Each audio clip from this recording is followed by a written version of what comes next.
All right. So first of all, what we did, uh, uh, this a Jupyter notebook text editor environment or integrated development environment text Jupyter notebook. So kamar yadda ne explaining in wancan presentation din, Hassan ka fahimci me yasa aka amfani da Jupyter notebook.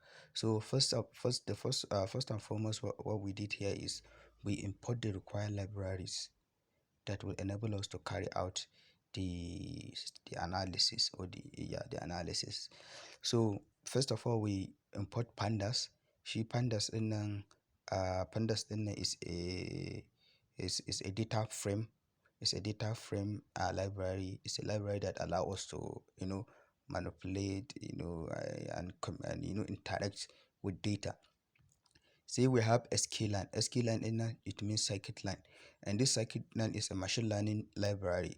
And here we import metrics, and what metrics will give us here will allow us to check for some performance. To check some performance of the algorithms. Then matplotlib pipelot will enable us to maybe make some graphical presentation and others. And Seaborn Shima, it has a similar work with Matplotlib. Then NumPy, when where sometimes your requirement might be converted into NumPy, sorry, into array or into matrix to do some analysis. And it was also in fact even a dependency. A dependency is in the sense that akwai kawai bukatan ya zama imported yana nan, ko da ba a declare shi as a code ba, akwai some of the libraries a nan wanda za su yi amfani da shi. They will, since it is important, they will just use it automatically bayan an yi running nasu. Sannan model selection ɗin yana ba mu dama ne mu raba data. So za mu iya dividing ɗin shi data into two. Layi siya maybe mu samu 40% nan mu samu 60%, ko mu samu 10% 90%, ko mu samu 20% 80%. Za mu dai iya raba data set namu into two. Sai here nan linear model. So linear model ɗin, daga linear model ɗin mun ɗauko linear regression, which is one of our algorithm. Sai mun ɗauko support vector machine, shi ma is one of our algorithm. Sai wannan stochastic gradient descent regressor ɗin nan, shi ma muka ɗauko shi. Sai nan from matrix, dama mun riga mun ɗauko matrix ɗinmu. So from the matrix ɗinmu sai muka ɗauko classification report. So sai second abin da muka yi a nan wurin shine we import the data. Just da na ce maka we are using pandas to communicate, ko to make a data frame. In ka kula can mun ce import pandas as PD. So here nan mun ce PD read CSV. So now we are using pandas to actually present this data. And you realize that here we have only numbers actually. So each these numbers a representation of values. Zan turo maka a data set ɗin wanda yake da asalin values ɗin abin da ke a wurin. Sannan wa'annan variables ɗin da muke da su sama, na farko yana nufin field of study. Wani field kake? Are you science related? Are you art related? Are you law related? Are you law related? Are you whatever field dai da kake? Sannan akwai wannan MED ɗin nan. Wannan MED ɗin yana nufin mother's education. Is your mother educated? When it is 0, it means she's not educated. When she is 1, she has primary school. When she is 2, she has juniors, I think she has secondary school. When she is 3, she has higher institution knowledge but not degree. Not degree, she's not a graduate. And when she is 4, it means she has either degree or other post-degree courses, postgraduate courses. Then this SSP means family support. So in this family support also, when you have 1, I think it means you have both financial and motivational support. When you have 2, you have financial but no motivation. When you have 3, you have motivation but not financial. When you have 4, you have only financial. When you have 5, you have only motivation. And when you have 6, it means there is no any support that is gained from the parent. And then STM in that is time. STM, I think it means study time. Yeah, it means study time. How long do you take for your studies? So then INT then means internet. And then HLT means health. What is the health status? What is your health status during that particular semester? And then MCL, how many times that is missing class, how many class that has been missed. Then this TSG, that is the time that you spend on social gathering. Then TSM, this TSM uh, means time spent on social media. Sorry, TSG, that is time spent time spent on games and game related. And then SGA, that is that is social gathering, time spent on social gathering. And then the GPA, this is the GPA corresponding GPA columns actually. So we need to understand the data, whether there is good correlation or not actually. But we evaluate the data, we can see that there are many places where we're having a good correlation of 9, 9, 8, 7, 7, 5. When we look at you look at it here, if you look at this GPA and this correlation with this GPA, that is our this thing. That is what that is what our concern. So this particular code that we have here will enable us to get this report. So if you look at the table on this GPA line, you can see that GPA FLD, that is 0.12, that one no much correlation. But when you look at GPA MED 0.92, it means mother's education is also a determinant of GPA.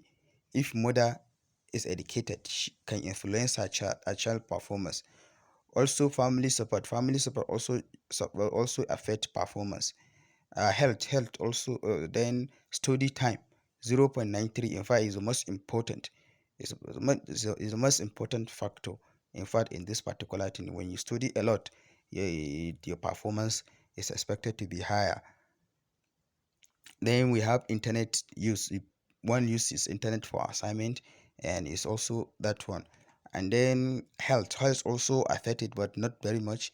It's just 60, it's just 64 percent. I think is the lowest. Then missing class is also very important, about 7. And then time spent on games, 7 also.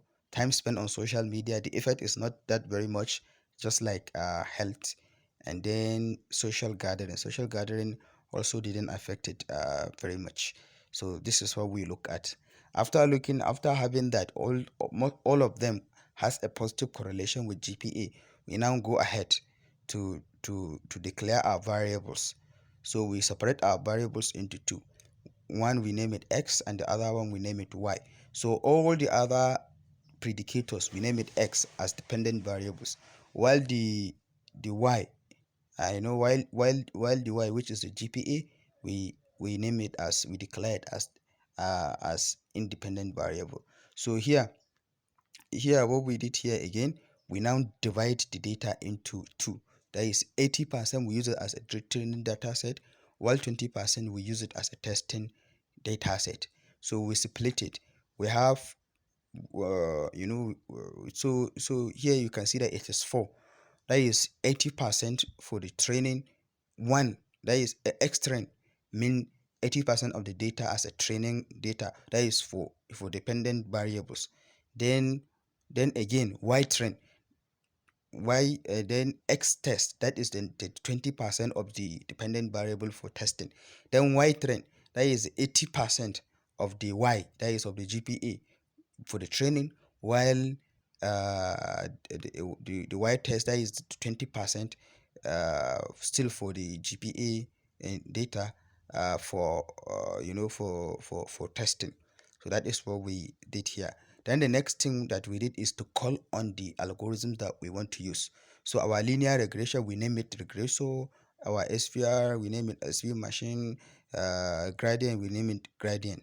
So that is what we do. After doing that, then we now fit for the training. We now fitted our data, like we put, okay, this is data that we want to train.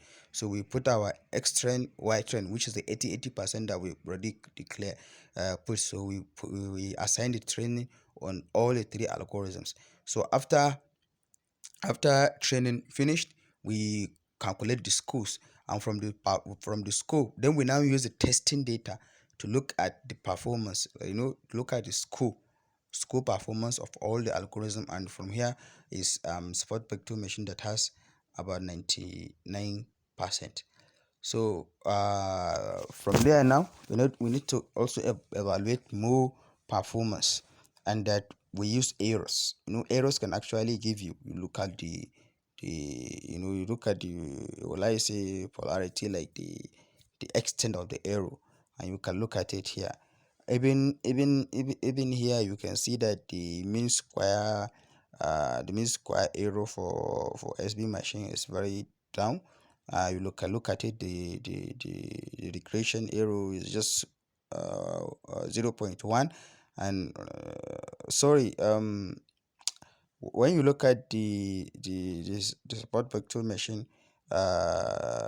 you realize that the error in all the absolute error, the mean square error, the root mean square error, you realize that it is very low compared to regression.